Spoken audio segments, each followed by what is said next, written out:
Adana Okonkwo did not become Nigeria's wealthiest woman by chance. At 62, her sharp eyes missed nothing as she studied the quarterly reports spread across the mahogany desk in her Port Harcourt office. Outside the floor-to-ceiling windows, oil rigs dotted the horizon, each one a testament to her empire, Okonkwo Petroleum Holdings. "Madam, your son is calling again," her assistant announced from the doorway, voice tinged with the same weary patience they all adopted when Chinedu was involved. Adana sighed, picking up her phone. 3 missed calls. She smoothed her hand-woven silk wrapper and reached for the device. "Chinedu, what is so urgent that you must interrupt my workday?" No greeting, just the straight-to-business tone that had secured her billions. "Mama, I've asked Zainab to marry me. She said yes." The excitement in her son's voice made her stomach tighten. Not again. This would be the third fiancé in 2 years. Each one more interested in the Okonkwo fortune than in her only child. "You've known this girl for how long? 4 months?" 6 months, Mama. And she's different. She's not like the others. They were always different. Adana pinched the bridge of her nose. At 34, Chinedu had inherited his late father's handsome features and generous heart, but none of Adana's caution or business acumen. Instead of joining the family business, he'd opened an art gallery in Lagos that hemorrhaged money while he collected pretty things, artwork and women alike.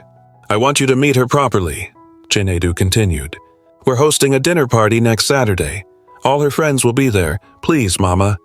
"I'll check my schedule," she replied non-committally. After ending the call, Adana stared at the family photograph on her desk. Chinedu at his university graduation, flanked by his parents. The last photo taken before her husband's death. What would Joshua have done about these gold diggers circling their son? She pressed the intercom. "Get me everything on Zainab Bello. I want to know her family background, education, finances, social media, everything." 3 days later, Adana reviewed the dossier her security team had compiled. Zainab Bello, 29, fashion influencer with 2.3 million Instagram followers. Bachelor's degree in communications. Father owned a moderately successful transportation company in Abuja. Mother, unknown. No public records. Currently living in a luxury apartment in Victoria Island that she couldn't possibly afford on her documented income. Classic gold digger profile. Adana's gaze fell on a particular photo. Zainab at some gala, draped in designer clothes surrounded by Lagos socialites. The young woman's smile seemed practiced, camera-ready. But something in her eyes. No, Adana wouldn't be fooled by appearances. She'd built her empire by seeing through people's masks. She made a decision then, reaching for her phone to call the most discreet of her many lawyers. "I need new identity papers," she said when he answered. "And find me someone who can teach me how house staff behave in these fancy Lagos homes." If Chinedu wouldn't protect himself from predatory women, she would do it for him. No one would steal the Okonkwo fortune that she had built from nothing. Not while Adana still drew breath. What makes someone worthy, Mama? Is it what they own or who they are? The question from decades ago echoed in Adana's mind as she sat in the back of her Mercedes, Lagos traffic crawling around them. Outside her tinted windows, street vendors darted between cars, hawking everything from plantain chips to phone chargers. Her driver honked impatiently. Chinedu had asked her that question when he was just 8, after she'd scolded him for befriending the gateman's son. Now, nearly 30 years later, she wondered if she'd ever given him a satisfactory answer. The car turned into Victoria Island, where luxury high-rises scraped the sky. Somewhere in one of those towers, her son lived with this Zainab woman who had captured his heart, or perhaps just his wallet. "We're here, madam," her driver announced as they pulled up to an unassuming apartment building in Surulere, a decidedly middle-class neighborhood far from both her mansion and Chinedu's penthouse. For the next 2 weeks, this would be home. Her new identity waited inside.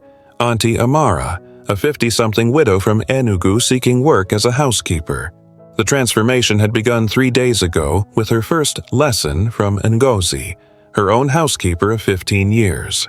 "Madam, with all respect, you don't know how to be invisible," Ngozi had said bluntly. "Rich people never truly see us. To be a convincing housemaid, you must become someone they look through, not at." Adana had swallowed her pride and listened. Now, dressed in a simple Ankara wrapper and blouse, her designer wig replaced by a modest head tie, she carried a single suitcase into her temporary lodging. The apartment was small but clean. No air conditioning, just a ceiling fan that stirred the hot air without cooling it. A far cry from the temperature-controlled luxury she was accustomed to. She unpacked the few modest clothes her team had purchased, then sat heavily on the thin mattress.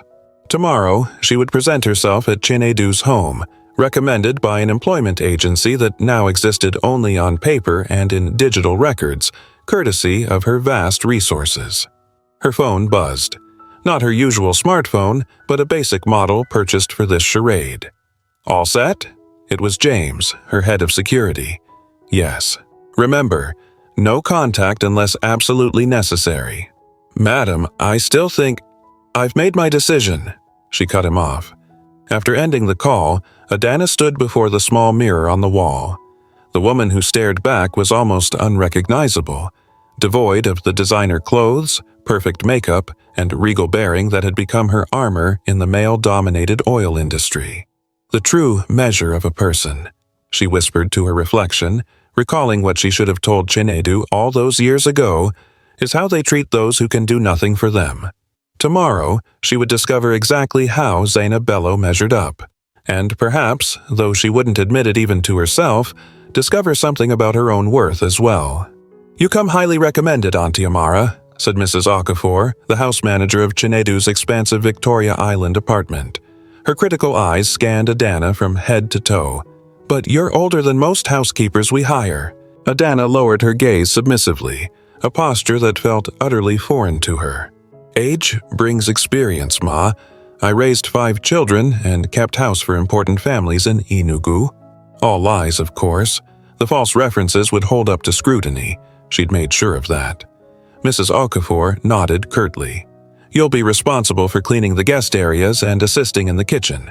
The master and madam are hosting a dinner party this weekend. It will be a good test of your abilities." Madam. The word stung Adana more than she'd anticipated. That title belonged to her, not some Instagram celebrity playing house with her son.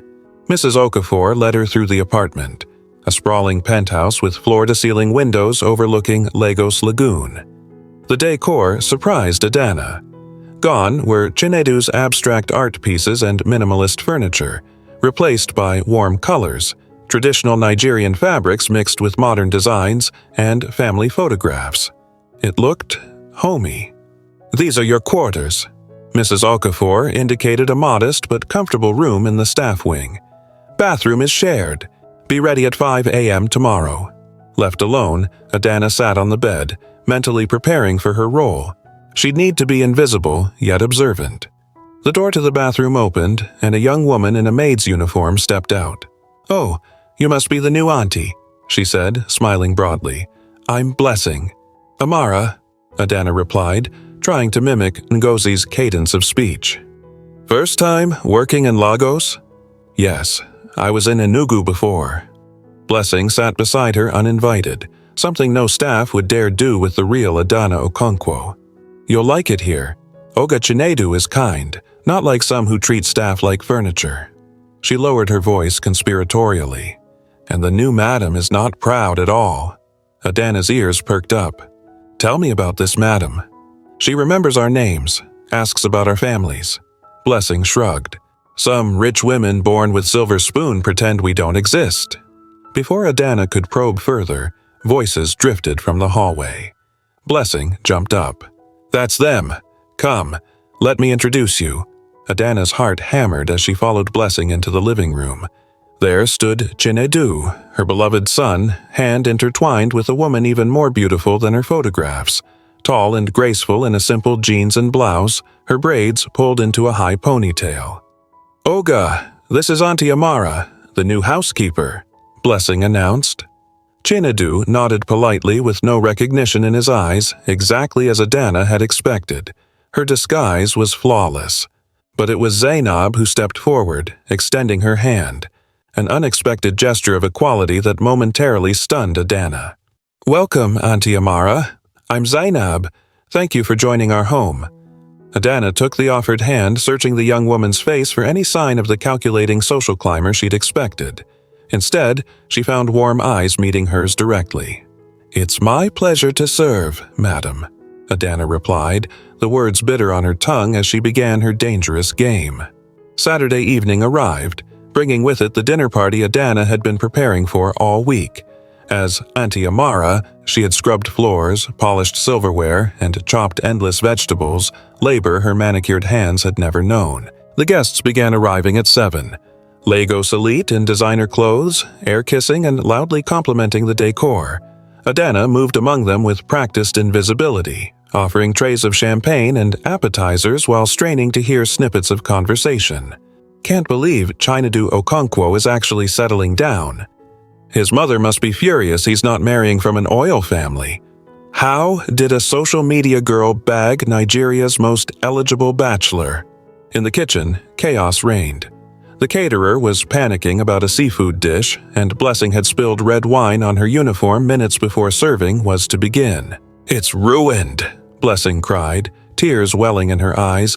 "Mrs. Okafor will fire me for sure." Adana was about to slip away, this drama wasn't her concern, when Zainab swept into the kitchen. "What's happening?" she asked, elegant in a gold-embroidered black gown. Blessing showed her the stain, trembling. "Madam, I'm so sorry. To Adana's surprise, Zainab immediately took off her expensive silk wrap. "Here, tie this around your waist. It will cover the stain and match your uniform." "But, madam, your designer, it's just fabric," Zainab said dismissively. "My mother was a housekeeper for years. She would have been mortified to be sent home from an important event over a simple accident." Adana froze, champagne flutes wobbling on her tray. Her mother was a housekeeper? This detail hadn't appeared in any background check. As servers rushed past with main course dishes, Adana lingered, watching Zainab calmly redirect the catering crisis, her hands gesturing with the authority of someone used to solving problems. "Auntie Amara," Zainab called suddenly, "could you help me for a moment?" Adana approached cautiously. "Take this to the dining room, please," Zainab said, handing her a serving dish. Then, lowering her voice, "And if you see a short man with glasses and a blue suit, that's Chief Adebayo. He always pinches the staff. Stay away from him." The warning, a small protection from one woman to another, caught Adana off guard. Back in the dining room, Adana positioned herself near her son. Chinedu beamed with pride as he introduced Zainab to an elderly couple. "My parents started with nothing," Zainab was saying. "My father drove a taxi for years before building his company. My mother cleaned houses, including the very school I later attended on scholarship." Not the polished origin story of someone determined to hide humble beginnings. Later, as guests lingered over dessert, Adana overheard a woman in diamonds sneering, "Did you hear her talk about her housekeeper mother? So inappropriate to mention servants at a dinner party." Without warning, a crystal glass slipped from Adana's fingers, shattering on the marble floor. All conversation stopped. Eyes turned toward the clumsy maid. "I'm so sorry, madam," Adana stammered, mortified by her own reaction. She expected Zainab to scold her, perhaps reveal her true colors under pressure. Instead, Zainab knelt beside her, helping gather the larger shards. "It's nothing, Auntie Amara," she said quietly. "Accidents happen." As they cleaned together, the billionaire disguised as a maid and the supposed gold digger on her knees in a designer dress, Adana felt the first crack in the foundation of her certainty. Perhaps there was more to Zainab Bello than she had assumed. Dawn broke over Lagos as Adana slipped into the shared bathroom, wincing at muscles unused to physical labor. 5 days of housekeeping had left her body aching and her mind conflicted. Last night, unable to sleep, she had called James from the staff quarters balcony. "Have you found anything compromising?" he had asked. "No," Adana admitted reluctantly. "But 1 week proves nothing. Anyone can maintain a facade for that long." Yet doubt had taken root. The Zainab, she observed, bore little resemblance to the calculating social climber she had expected. This Zainab rose early to make Chinadu breakfast before he left for the gallery, knew each staff member's family situation, and spent hours on her laptop working on what appeared to be actual business plans rather than just posing for Instagram. In the bathroom mirror, Adana studied her reflection. The artificial lines she'd added to her face were unnecessary. Real exhaustion had etched its own marks. "Is this charade still necessary?" she whispered to herself. A knock startled her. "Auntie Amara?" It was Zainab. "Are you all right? Breakfast is ready, and I saved you some before the others finish it." "Coming, madam," Adana replied, gathering her composure. In the kitchen, Zainab sat alone, scrolling through her phone. The other staff had eaten and begun their duties. "Sit." Zainab gestured to the chair across from her. Another unusual move. In most wealthy households, staff ate standing or in separate quarters. Adana hesitated before sitting. A plate of jollof rice and fried plantain waited. "I need your help today," Zainab said. "I'm visiting a women's shelter to discuss a fundraising campaign for my foundation. Could you accompany me?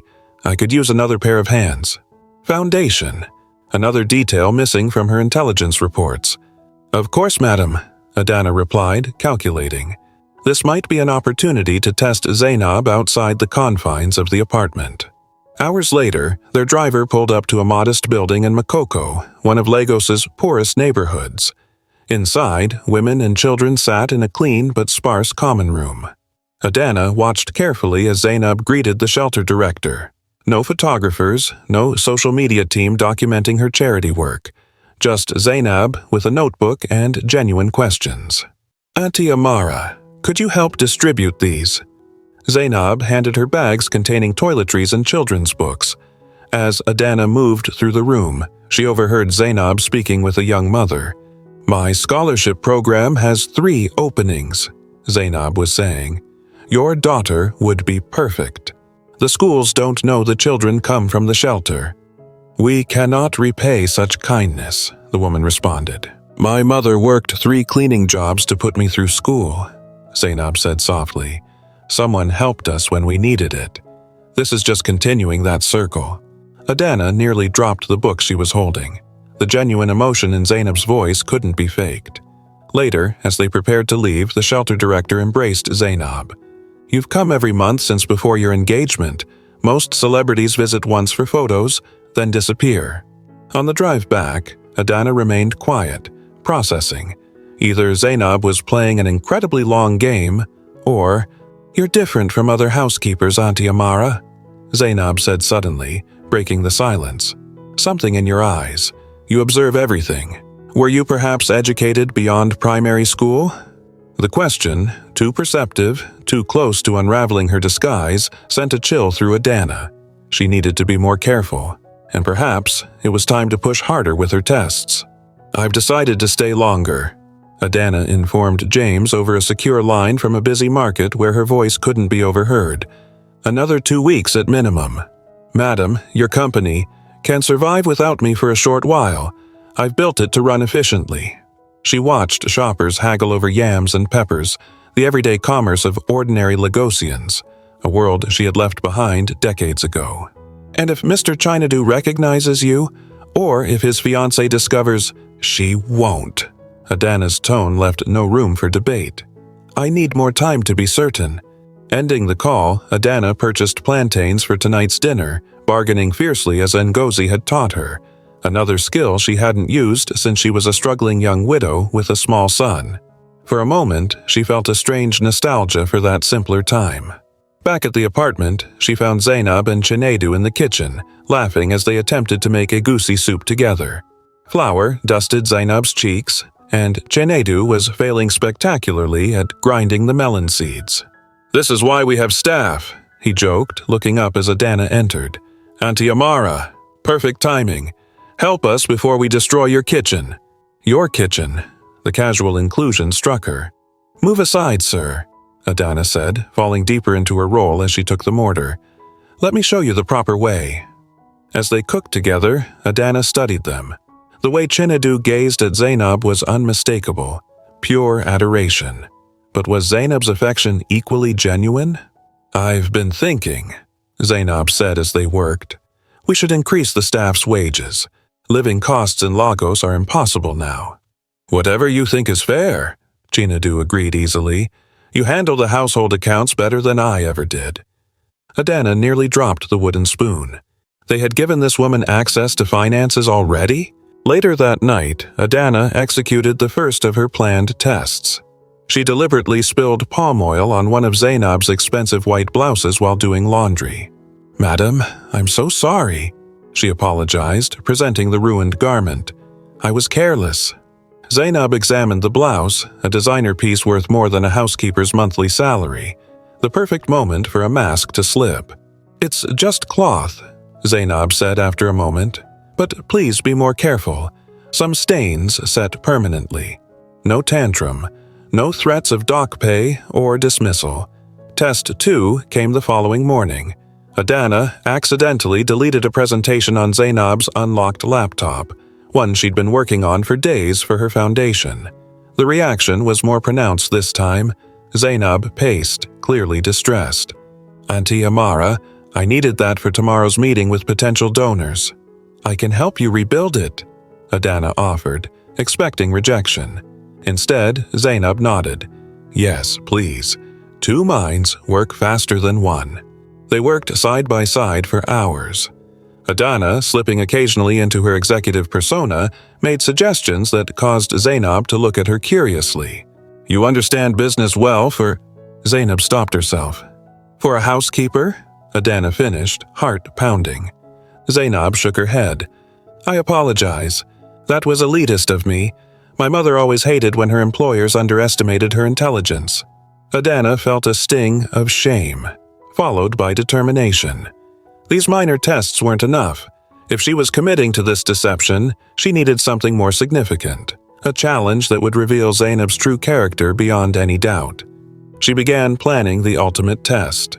"BC hasn't come to work in 3 days," Mrs. Okafor announced during the morning staff meeting. "Her son is in hospital with malaria. We'll need to redistribute her duties." The other staff members groaned quietly. BC had been responsible for the laundry and the guest bathroom cleaning. Thankless, labor-intensive tasks. "I'll take the extra work," Adana offered, seeing an opportunity to access more areas of the household. "Thank you, Auntie Amara," Mrs. Okafor said with visible relief. That afternoon, as Adana was folding sheets in the laundry room, she heard sniffling. Blessing sat in the corner, wiping tears. "What's wrong, child?" Adana asked, uncomfortable but feeling she should maintain her cover. "My mother needs surgery," Blessing said, "in my village, but I cannot afford to send enough money." Adana nodded sympathetically, though part of her wondered if this was a ploy for a loan or handout. She'd seen staff manipulate employers with sob stories before. "Have you asked Madame for an advance?" she suggested, testing how Zainab handled financial requests from staff. "I cannot," Blessing replied. "I already received an advance last month for my brother's school fees." Before Adana could respond, Zainab appeared in the doorway. "Blessing, are you all right? I brought you some tea." Adana stepped back, observing as Blessing reluctantly explained her situation. "How much does the surgery cost?" Zainab asked. Blessing named a sum, significant for a maid but trivial for someone of Zainab's apparent means. "Consider it done," Zainab said, touching Blessing's shoulder gently. "Not as a loan, as zakat. But, Madame, this is too much kindness. When my mother was ill, her employer refused her time off, let alone financial help," Zainab replied. "I promised myself I would never be that kind of person." After Zainab left, Adana found herself staring after her, confused by the genuine compassion she'd witnessed repeatedly. The next day, a call from James disrupted her thoughts. "We found something," he said, "about the Bello girl's mother." Adana listened intently. She worked as a housekeeper for the Ademolas in Abuja for 15 years, died of breast cancer 7 years ago. Medical bills bankrupted the family. "That explains her charity foundation focus," Adana murmured. "There's more," James continued. "Her last employer was Mrs. Ademola, the oil minister's wife." Adana knew her by reputation, notoriously harsh with staff. "Yes, And according to our source, young Zainab worked alongside her mother during school holidays. That's how she paid for extra tutoring that got her the scholarship.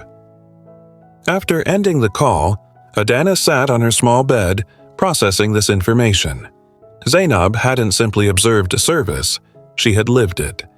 That evening, while serving dinner, Adana watched Zainab interacting with Chinedu. The young woman's laugh was uninhibited, her gestures animated as she described her day. Nothing about her seemed calculated or performative. Chinedu caught Adana staring.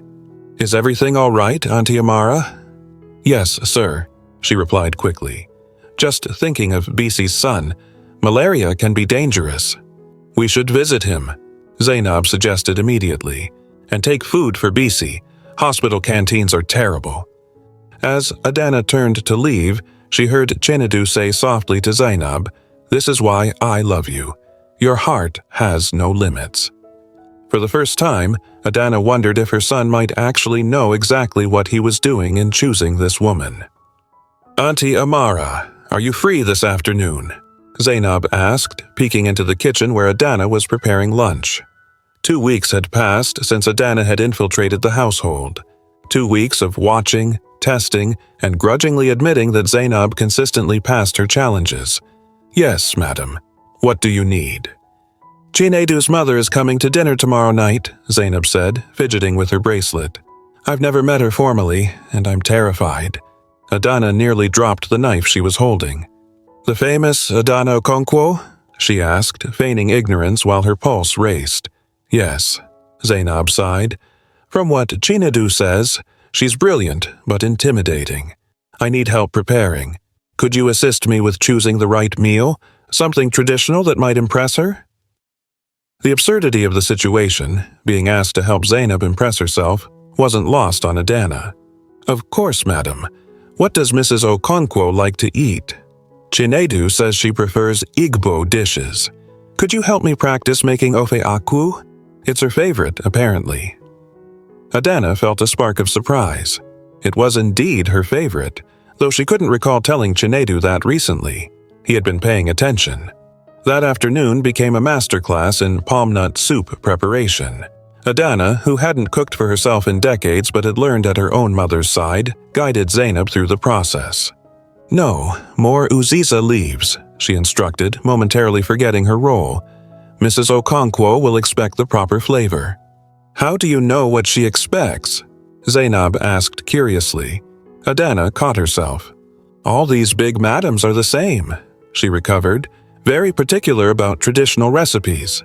As they cooked, Zainab revealed more about herself than any background check had uncovered. How she'd started her fashion blog while working 3 jobs after university. How she'd sworn never to forget her roots when success came. "My mother would approve of Chinedu," she said softly, stirring the soup. "Not because of his name or money, but because he sees me. Really sees me." The statement lingered between them, uncomfortably authentic. Later that evening, Adana implemented another test. She accidentally let slip to Chinedu that Zainab had been receiving calls from a man named Deji. "Probably nothing, sir," she said with calculated casualness as she served his tea. "But this Deji calls when you're not home." She expected jealousy, confrontation, reactions that would reveal cracks in their relationship. Instead, Chinedu laughed. "Deji is her business partner and oldest friend. They're launching a fashion line for working women next month." He smiled at her. "But thank you for looking out for me, Auntie Amara." The next morning, Adana faced a crisis of conscience. The dinner with Mrs. Okonkwo was that evening. She needed to create some excuse, claim illness perhaps, and return to being herself before arriving as the distinguished guest. But before she could act, Zainab knocked on her door, eyes red from crying. "Madam, what's wrong?" Adana asked, genuinely concerned. "I just received news that Blessing's mother died before her surgery." Zainab's voice broke. "I should have sent the money sooner." Without thinking, Adana embraced her. This woman she had been determined to expose. "Sometimes fate decides regardless of our actions," she whispered. In that moment, holding her son's fiancée as she wept for a maid's mother, Adana realized her game had become far more dangerous than she'd anticipated. She was beginning to care. "Madam Adana can't make it tonight," Chinadu announced, hanging up his phone with visible relief. "Emergency board meeting in Port Harcourt. She sends her regrets." Adana, arranging flowers on the dining table, carefully schooled her features into neutrality. James had executed her contingency plan perfectly, creating a business crisis that necessitated the great Adana Okonkwo's immediate attention. "Oh," Zainab said, and Adana was surprised to hear genuine disappointment. "I was nervous, but I really wanted to meet her." "Trust me, you've dodged a bullet," Chinadu laughed, hugging Zainab from behind. "My mother is intense. She's convinced anyone who loves me is after our money." "And what if I am?" Zainab teased, but Adana caught the hint of real insecurity beneath the joke. "Then you're playing an incredibly long game," Chinadu replied, kissing her neck. "Considering you refused my first 3 gifts and insisted on paying your own rent for a year." This was news to Adana. Nothing in her intelligence had indicated Zainab had rejected financial assistance. That evening, with the formal dinner converted to a casual meal, Adana found herself invited to join them, a gesture Zainab insisted on since the food was partly Auntie Amara's creation. "To absent mothers," Chinadu toasted, raising his glass. "May they eventually approve of us," Zainab added with a small smile. As they ate, the conversation drifted to wedding plans. "I still think we should wait," Zainab said, "until my business is established. I don't want to be seen as just Mrs. Okonkwo." "You could never be just anything," Chinadu replied earnestly. After dinner, while Chinadu took a business call, Adana cleared dishes alongside Zainab, who insisted on helping despite Adana's protests. "May I ask something personal, Auntie Amara?" Zainab said suddenly, her voice low. Adana tensed. "Of course, madam. Do you think it's wrong to marry into a family where you know the mother disapproves, even if you love the son completely?" The question struck Adana like a physical blow. "Why do you think his mother disapproves?" "Chinadu downplays it, but I know she's had him followed. Investigated me." Zainab scrubbed a pot with unnecessary vigor. "A friend at the bank mentioned unusual inquiries into my accounts." Adana's hands stilled. Her investigations hadn't been as discreet as she'd believed. "Perhaps she's just protective," Adana offered carefully. "Or perhaps she'll never believe someone from my background could love her son for himself." Zainab looked directly at Adana, her eyes suddenly piercing. "What would you do, Auntie Amara, if someone judged you solely on your circumstances rather than your character?" The question hung between them, loaded with more meaning than Zainab could possibly know. "I would prove them wrong," Adana said finally. "Through actions, not words." Zainab nodded slowly. "That's what I'm trying to do, but sometimes I wonder if it's worth the fight." Later that night, alone in her room, Adana stared at her reflection, the gray wig, the makeup aging her skin, the humble clothes. For the first time, her disguise felt not like a clever strategy but a shameful deception. Her phone buzzed with a message from James. "Next step?" Adana typed slowly. "Prepare withdrawal strategy." But before she could send it, she deleted the text, replacing it with, "Need more time." The truth was becoming increasingly clear and increasingly painful to admit. She had been wrong about Zainab. Completely, utterly wrong. The question now was what to do about it. "Madam, there's a problem." James's voice carried uncharacteristic tension over the phone. "Your absence from the company is being noticed. The board is asking questions."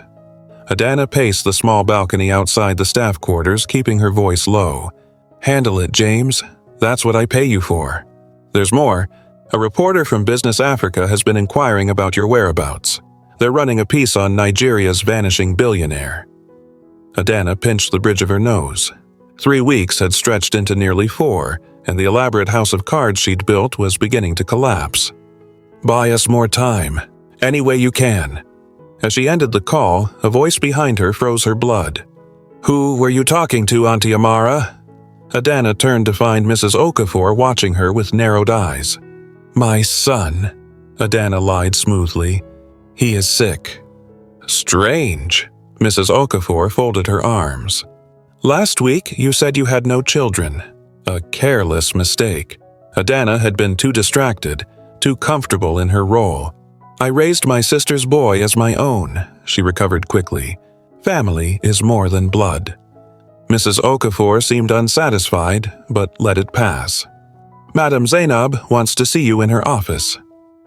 Anxiety fluttered in Adana's chest as she made her way to the small room Zainab used as a workspace. Had she been discovered? Inside, Zainab was surrounded by fabric samples and design sketches. "Ah, Auntie Amara, thank you for coming. I need your opinion on something." Relief washed over Adana, followed immediately by confusion as Zainab handed her a business plan. "My fashion line launches next month," Zainab explained. "I'm targeting working women who need affordable professional clothing. What do you think?" The document was surprisingly sophisticated. Projected costs, marketing strategy, sustainability goals. Adana found herself impressed despite herself. "This is..." She caught herself before saying, "Excellent." "This looks very professional, madam." "My investors think the price point is too low," Zainab sighed. "But I remember my mother having to choose between proper work clothes and school fees." Adana studied her thoughtfully. "The margins are thin, but your volume projections are sound." Zainab's eyebrows rose. "You understand business projections?" Another slip. Adana fumbled for an explanation. "My last employer, he would discuss his business at dinner. I listened." Before Zainab could question further, Chinadu burst in, his expression troubled. "Have you seen this?" He thrust his phone toward Zainab. Adana glimpsed the screen. A gossip blog with the headline, "Trouble in Paradise, Okonkwo heir's fiancé caught with mystery man." Below was a photo of Zainab embracing a man, their faces not clearly visible. "It's Deji," Zainab said immediately. "After we secured the manufacturing contract, you know this is nonsense." "Of course I do," Chinadu assured her. "But Mother will see it and assume the worst. She's been oddly silent lately, which means she's planning something." Adana felt heat rise to her face. How quickly she'd become the villain in their story. "Perhaps you should invite her again," Adana suggested impulsively. "Clear the air." "Actually," Chinadu said, "she called this morning. She's coming tomorrow. Insisted on it." Zainab paled visibly. "Tomorrow? But I'm not prepared." "You'll be perfect," Chinadu insisted, kissing her forehead. After they left, Adana slumped against the wall, mind racing. How could she possibly be in two places at once? If she disappeared now, Auntie Amara would be instantly suspicious. Her phone buzzed with a message from James. "Business Africa deadline. Noon tomorrow. Comment required or they run the story." Adana's carefully constructed plan was unraveling thread by thread. The walls were closing in, and she had no clear escape. The morning of Adana Okonkwo's official visit arrived with a sense of impending disaster. The real Adana, disguised as Auntie Amara, had been awake since 4 a.m., alternating between frantic calls to James and desperate attempts to formulate a plan. "I've arranged for a body double," James informed her. "Your cousin Njideka will pose as you for the Business Africa interview." "Njideka can't answer detailed questions about my company. It's either that or admit you've been masquerading as a servant in your son's house for nearly a month." Put that way, Adana had little choice. "Fine, but what about tonight's dinner?" "We're still working on that." The household was in chaos preparing for the formidable Mrs. Okonkwo's visit. Adana found herself assigned to clean the guest bathroom one final time. As she scrubbed the marble floor, a task her manicured hands had never performed before this charade, Adana caught her reflection in the mirror. The gray wig, the makeup, the hunched posture she'd adopted to appear older and more subservient. What had begun as a simple test had become a tangled web of deception. And for what? To disprove something that wasn't even true? A sharp knock interrupted her thoughts. "Auntie Amara?" It was Zainab, looking elegant but nervous in a traditional outfit. "May I speak with you?" Adana nodded, rising stiffly from the floor. "I'm terrified about tonight," Zainab confessed. "What if she hates me? What if nothing I do is good enough for her?" The rawness of Zainab's vulnerability struck Adana like a physical blow. "Mrs. Okonkwo is just a woman," Adana said softly. "A woman who loves her son." "But she's an institution, a legend," Zainab insisted. "The first female CEO of a major oil company in Nigeria. Self-made. Unstoppable." Hearing herself described this way, with awe rather than resentment, was unsettling. "Perhaps she's also afraid," Adana suggested. "Afraid of losing her son." Zainab considered this. "I never thought of it that way. She was interrupted by shouting from the living room. They hurried out to find Chinedu arguing with someone on his phone. "What's wrong?" Zainab asked. "That was my mother's assistant," Chinedu said, his expression bewildered. "Apparently my mother is giving an interview to Business Africa right now, but they just received a call from someone claiming my mother is an imposter." Adana felt the blood drain from her face. "And that's not all," Chinedu continued. "The real Adana Okonkwo hasn't been seen at her company in weeks." "What does that mean?" Zainab asked. "I don't know," Chinedu replied, but her assistant sounded panicked. "The dinner is cancelled until they sort this out." A tentative relief washed over Adana, immediately followed by fresh alarm as her phone vibrated. A text from James. "Emergency. Njideka exposed. Reporter suspicious. Investigating connection to your son's household." As Adana processed this, Mrs. Okafor appeared beside her. "Auntie Amara, a strange man was asking questions at the service entrance. About you specifically. He had a press badge." The walls were truly closing in now. "I need to go out," Adana said abruptly. "Family emergency." "Now?" Mrs. Okafor looked scandalized. "With all this chaos?"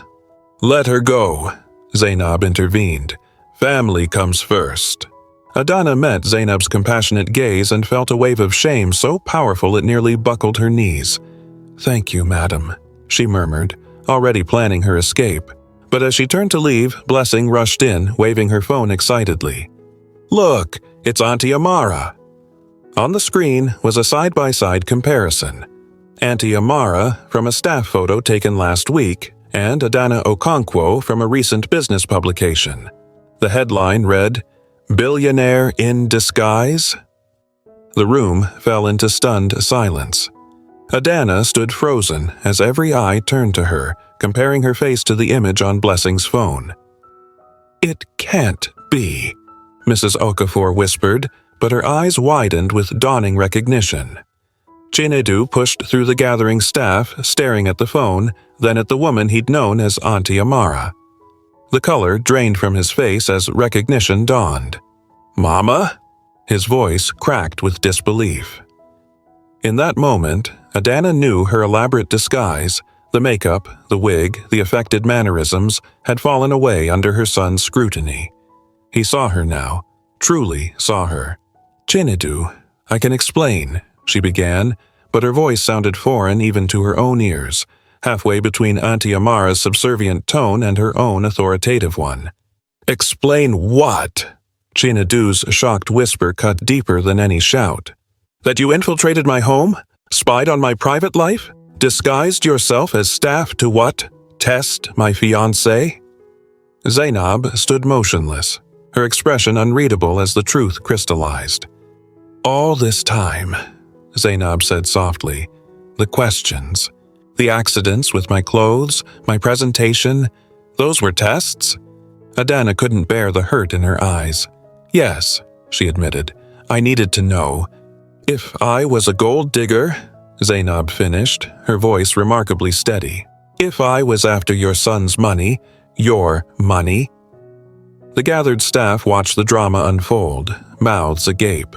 Mrs. Okafor quietly ushered them out, leaving only the principal players in this tragedy.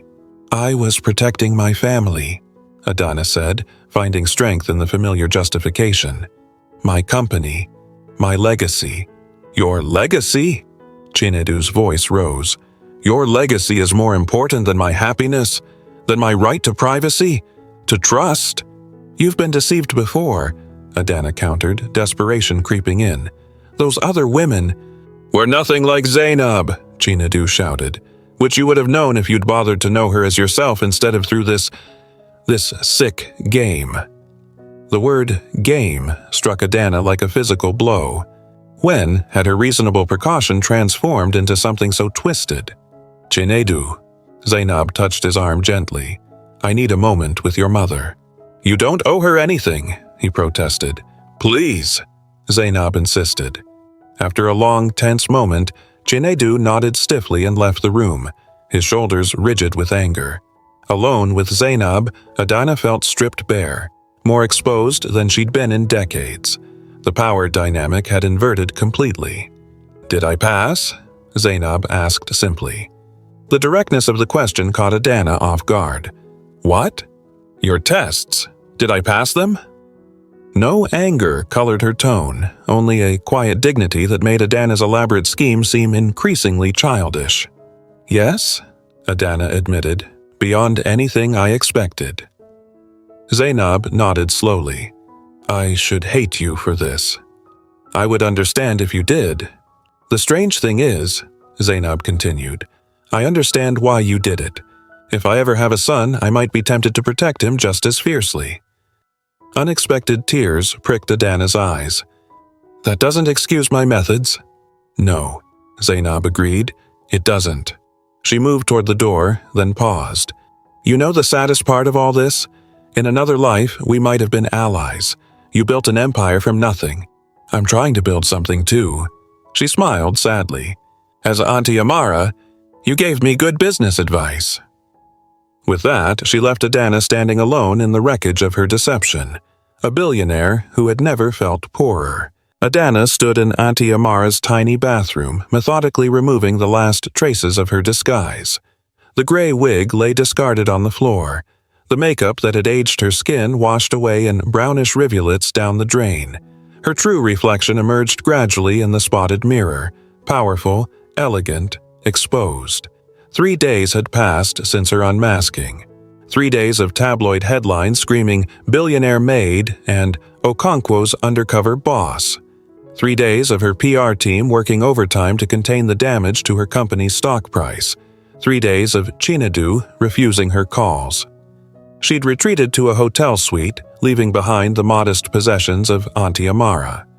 James had advised her to issue a statement claiming it was a social experiment for her foundation, a convenient lie to mask an inconvenient truth. She had refused. Her phone rang.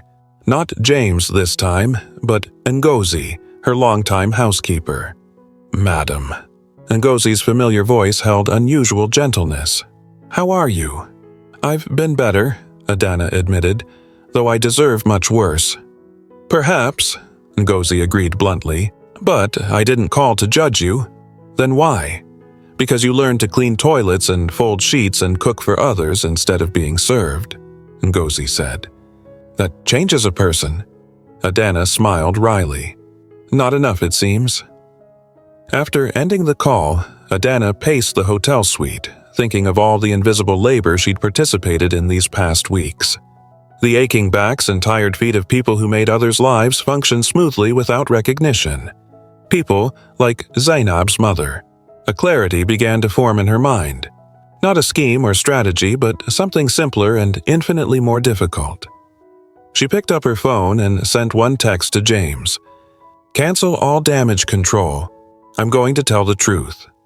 Then, steeling herself, she called the one person who might help her make this right. Hello? Zainab's voice was wary. It's Adana Okonkwo, she said formally. I know I have no right to ask, but I need your help.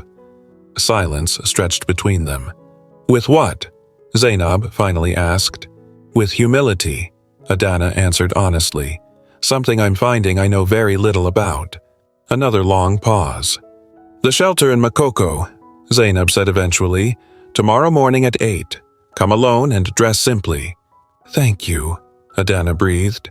I'm not doing this for you, Zainab clarified. Chinedu loves you, despite everything.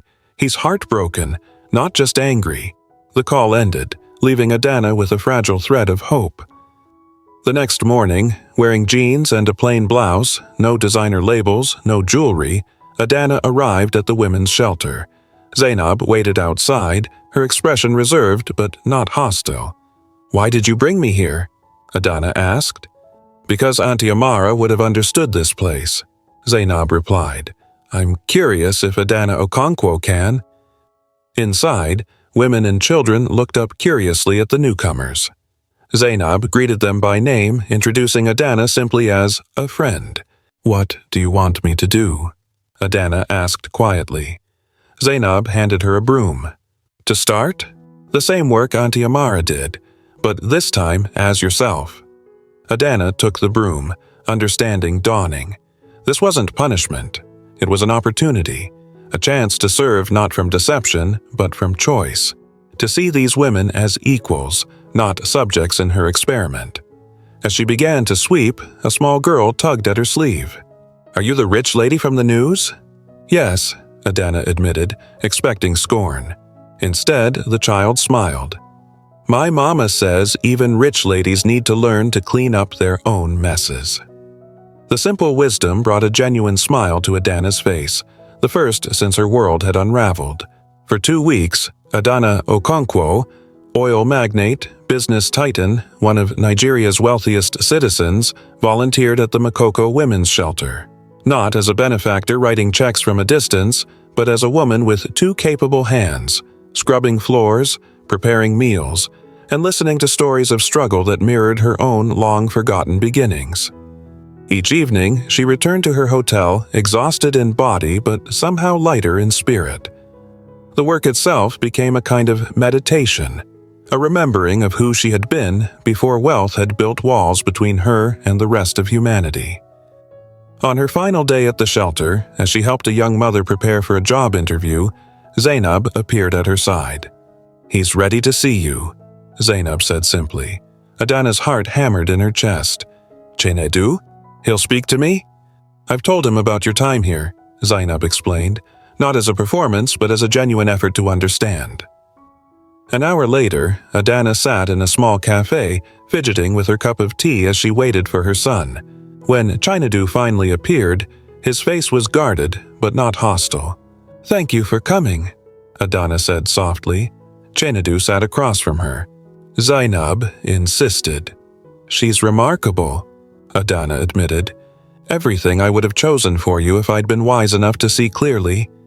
A flicker of surprise crossed Chinedu's face. "You admit you were wrong about her?" "Completely." Adana met his gaze directly. "But that's not the worst of my wrongs." "No," he agreed. "The worst was not trusting me, treating me like a child incapable of making his own choices." Adana nodded, absorbing the painful truth. "I thought I was protecting you. Instead, I was controlling you." "Why, Mama?" The question held all the hurt of betrayed trust. "What made you go to such extremes?"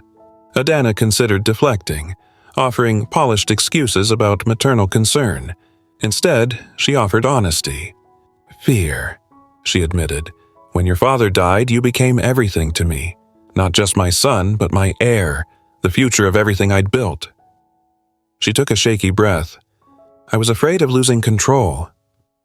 "So you infiltrated my home? Deceived the woman I love?" "I have no justification that doesn't sound hollow now," Adana acknowledged.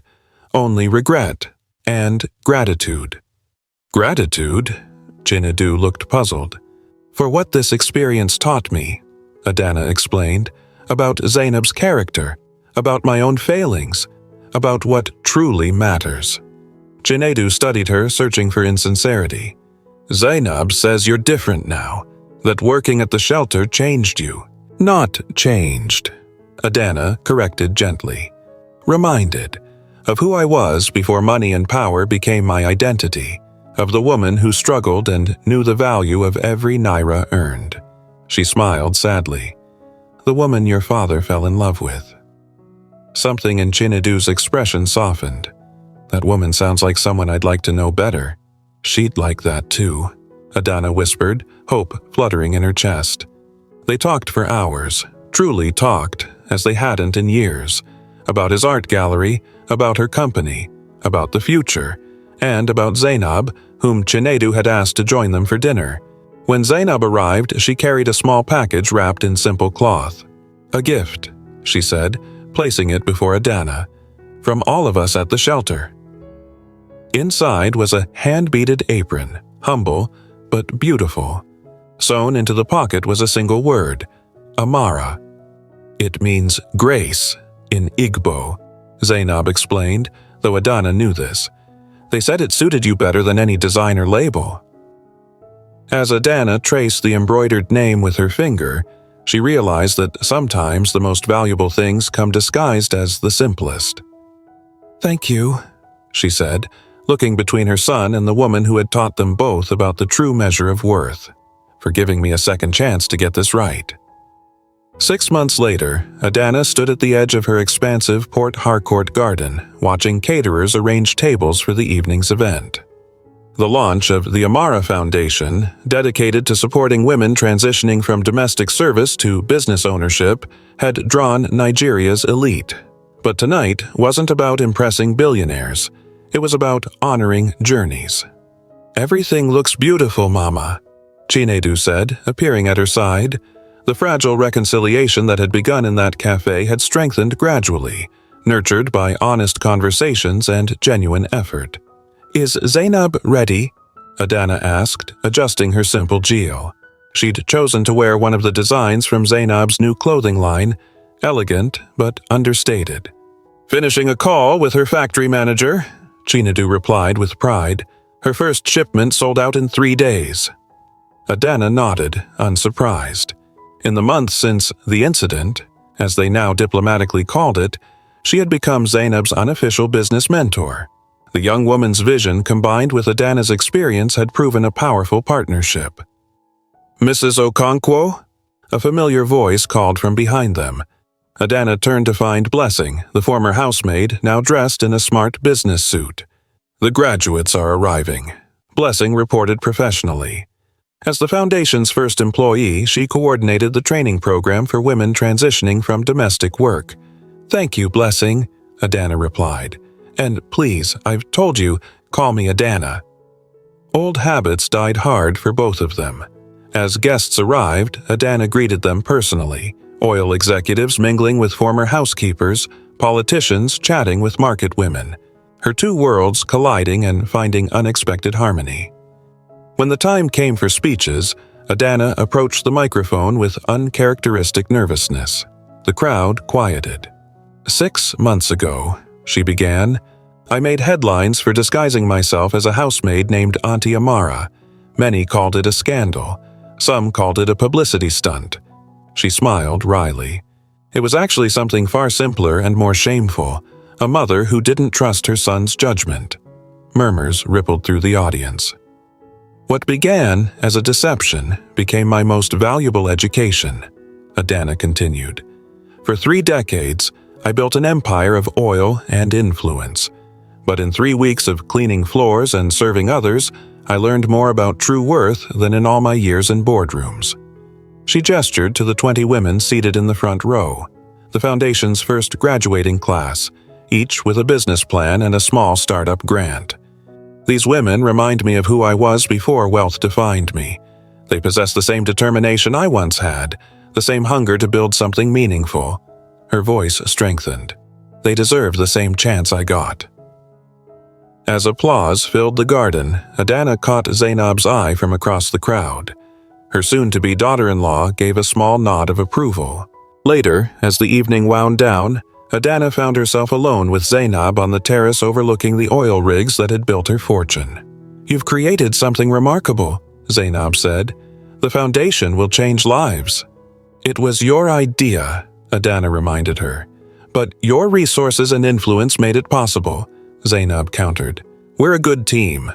"We are," Adana agreed, then hesitated. "I've been meaning to ask, did you ever suspect, when I was Auntie Amara?" Zainab smiled enigmatically. "Let's just say the real test wasn't yours for me. It was mine for you." As understanding dawned on Adana's face, Zainab laughed softly and headed back to the party, leaving Adana to wonder who had truly been testing whom all along. Perhaps they had both passed. Thank you for watching and listening to this short story. Subscribe and like for more stories like this.